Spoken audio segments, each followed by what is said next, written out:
What's happening? And a little bit of a lower key video this week. Definitely going to be a lot less swearing and shouting than last week. And I'm recording the video and talking about what I was going to talk about last week before I lost my head. And that's for some bizarre reason a 2-year-old clip that has resurfaced on my Instagram for reasons unknown. And I remember at the time quite a lot of people were talking about it. Don't know if it's just coincidence that it's came up, but I've seen a few people reacting to it and giving their opinion on it, and I'm just coming here to do the same really. But obviously your Uncle Tino's opinion is going to be better than everyone else and it's going to be the right one, so make sure that you listen to me and disregard anybody else's takes that you see on it, because they'll probably all be wrong, unless they say the same thing as me, in which case they will be right. Before I go into it though, as usual, like and subscribe, bell button, all that stuff. It'll take you 2 seconds. It makes me happy, it makes you happy because you get more of my videos. And I'm going to get this out of the way now because obviously we're kind of getting into the tail end of the year now. It may not be quite the best thing for you to get into coaching. You know, you've got social plans coming out your ears, Christmas dinners, gyms are going to be a pain in the arse over that Christmas and New Year week and close far too often. So it may not be the best thing for you to start full coaching straight away, but obviously you can do. Link down there is to my inquiry form if you want to have a little chat. Even if you want to get things in motion for the January and the start of the year, you can certainly fill that out just now and we can have a chat just now and see what's what. But what's maybe better for you to jump on just now may be my 4 weeks free coaching, and the link to sign up to that is below as well. And that's obviously going to give you a total risk-free help to see you through December, hopefully get you going to hit the ground running at the start of the year. So no strings attached, all you need to do is follow the link, fill out your email address, and then that's you good to go. So the clip I'm going to be talking about today is a clip from Joe Rogan, and it was a strong man by the name of Robert Oberst, I think his name is, and if not, I apologise. But he was on, I want to say about 2 years ago, or whenever Joe Rogan moved over to Spotify originally, because that was around the time where I sort of stopped listening regularly because I am a normal person and I use Apple Music and not Spotify. Quick little tip, deadlifts, if you're deadlifting to be a better deadlifter, fine. If you're not doing that for deadlift's sake, then don't fucking do it. The risk to reward ratio is a joke. For deadlifts? For deadlifts. This part of the interview I think pretty much went viral, and I had people on Instagram ask me about it, clients ask me about it, because everybody knows I am a deadlift merchant. I do think they're the best thing since sliced bread. It's a very, very rare occasion that they don't go into any of my or my clients' programs. But obviously this is coming from a professional strongman, and he's saying that deadlifts aren't worth the reward, and basically if you ain't training to be strong at deadlifts, then don't do them. Now where do I want to start with this? So first of all, what I will say is that in principle, I do not like the concept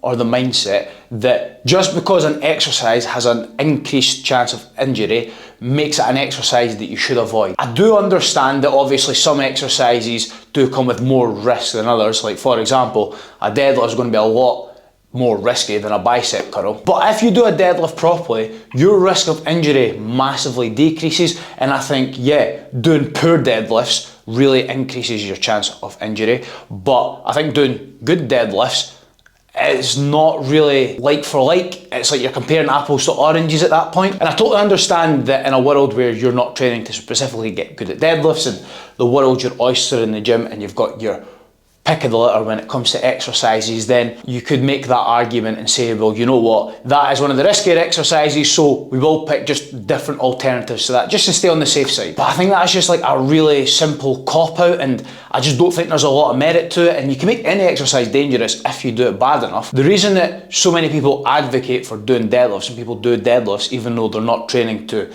basically win a deadlift competition, is because they are just that good an exercise, and they just like totally blanket rule them out like that. I think it's just a very single-minded way to look at things. And if you're now going to rule out deadlifts because of the injury risk, like where does it really end? Because obviously if you're ruling out traditional deadlifts with a barbell, you're probably going to have to rule out RDLs as well, and you're going to have to put squat variations with a barbell, your back squats and your front squats, probably close to that level of injury risk as well when done wrong. So you're now taking them out. Are you going to start taking out overhead press and push press and bench press and all those types of things? Because again, that's probably the next tier down from that. And you see what I mean? You could just like continually keep it going till all you're left with is, oh, just do stuff on machines because that is the least riskiest, injurious that fucking made no sense. But you get the point I'm making, the fact that you could just continue that going on and on and on till the point where you just basically rule out every exercise. And there isn't like a binary risk percentage that every exercise has got. It depends on the person, it depends on how you're doing it, it depends on so many different things. So I think just to say, everybody shouldn't do deadlifts because there's a injury risk, a high injury risk. What constitutes as high? I don't know. As he said it, no. So it's just a bit of a simplified way to look at it. And I also feel like his statement, and I'll probably come to this more at the end, I do believe that he has got quite a misinformed view, we'll say, because obviously he is coming from a high level strength sport athlete sort of perspective, and I think it's not more so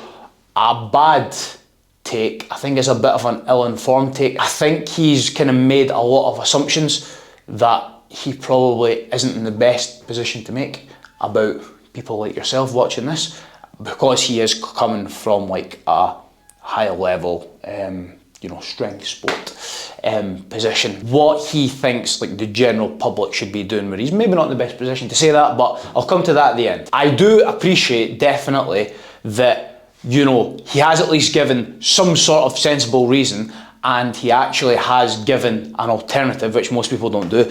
Most people just say, oh, don't do this because of Y. Should have been X, I don't know why I said Y. But they'll just say that, and then they'll just not offer like what you should do instead, and at least he has done that, so I can appreciate that. However, what he has went on to say that you should do instead just doesn't really make any sense in the slightest. If you go into any NFL gym, in any Division I college football gym, in any athletics where people are actually getting paid and it matters what they're doing, they're not deadlifting. Really? They're hang cleaning and power cleaning. Why is that? Because the risk to reward ratio. So now you're really comparing apples to oranges. Cleans are a fantastic exercise and a really, really great movement for pretty much anybody doing a sport. It's a power-based movement, it's a dynamic exercise, and most athletes will do some form of clean somewhere in their program, but that's training a different physical quality. Obviously when you deadlift, you're training strength, whereas cleans, you're training your power. So it's a bit like me saying, don't run 5k to get faster, go and run 100 meters.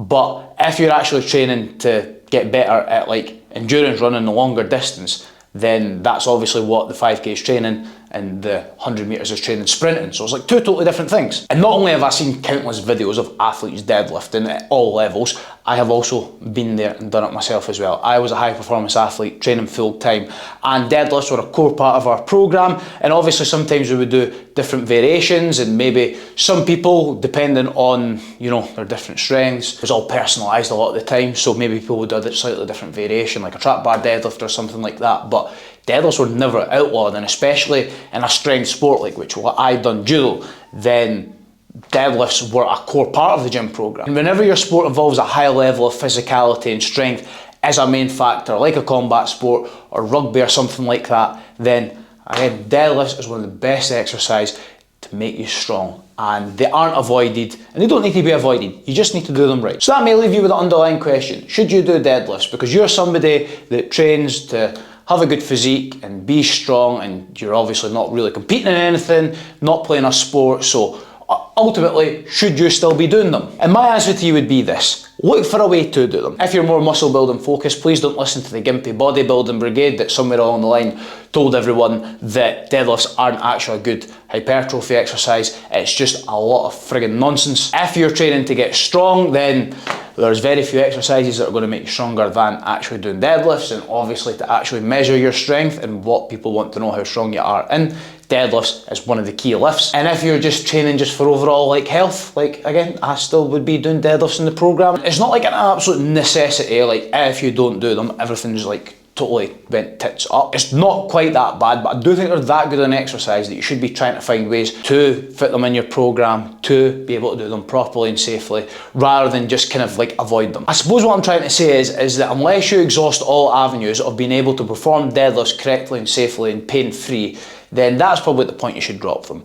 But if you are sensible in the gym and you've got good enough form, you're not going to go from doing a rep fine and then doing your next again rep and then just like crippling yourself. Obviously it can happen, but it tends to be when something technically has went off or you've lost your head and you've went out of line. But if you end up finding there's some sort of persistent pain with your deadlifts, then it's going to be something that kind of continually happens over time, and you can address it as and when it happens, make tweaks, maybe even get a coach to help you out. Certainly what I cover a lot of my coaching is technique, and week one when people get going, give me a video of your deadlifts, among your other big lifts, so I know that you're doing right, and we just take away that injury risk. You can no longer call deadlifts unsafe. And I will fully concede that I have not got the same lifting credentials as one of the world's strongest men, although I am stronger. What you've got to remember is that he's coming from this in his, I was going to say a little, his big strongman bubble, where what he sees and what he's surrounding, what a lot of his experience come from is obviously that really high level, you know, strength, sport and being a strongman. Whereas what I do and who I work with is people who have jobs, who have families and kids and dogs, and the gym's obviously taken pretty seriously, but it is like a hobby at the same time. So I think he's just kind of coming at the view is that, I'm going to put a little bit words in his mouth here, and I feel quite bad doing this because I fucking hate it when people do this to me, but I feel like he's probably just looking at it as all you little peasants are really unequipped to do deadlifts properly, so just don't do them, where really that's just not the case, and anybody can learn how to do a deadlift properly and safely and mechanically find a way to make it fit you, and sometimes that may be the help with a coach or a personal trainer or something like that. Again, I think he's just really underestimating you, so go and tell him to fuck off and go and do some deadlifts. I'll leave it at that. Don't forget all the cool stuff that is in the description. I will see you in the next few weeks for a couple end of year videos that I've got planned that I think you'll probably look forward to. I hope so. So make sure you press the bell button so you don't miss them. And I will catch you again soon.